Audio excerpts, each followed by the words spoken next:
Vous avez mis le pied gauche sur la rainure de cuivre et de votre épaule droite, vous essayez en vain de pousser un peu plus le panneau coulissant.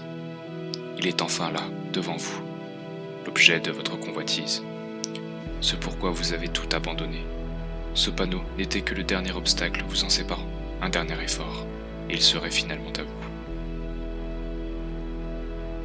Là d'avoir abîmé votre épaule en poussant le panneau, vous vous retournez pour chercher un outil qui pourrait être utile parmi les décombres.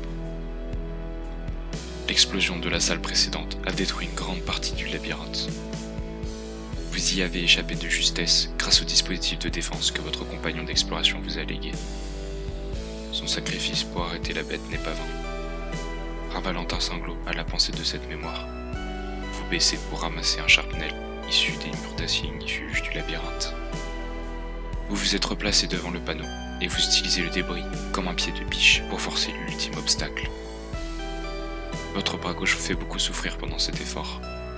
L'os a dû se rompre lors de cette épreuve où toute la pièce était mise en mouvement et que vous avez été projeté contre une paroi.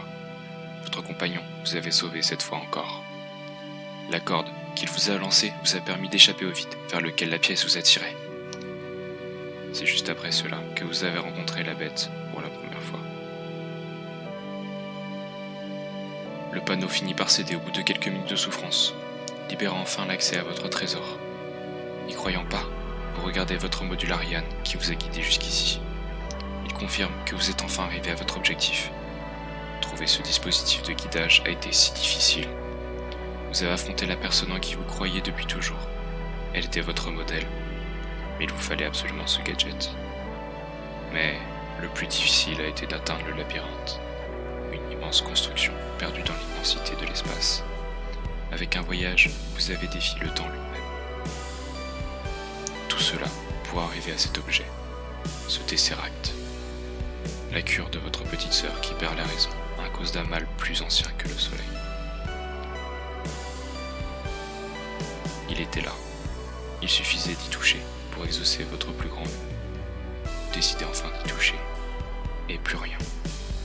Ne ressentez plus rien. Vous fixez vos mains, mais elles ne sont plus là. Votre ventre, il était remplacé par un vide d'un blanc immaculé.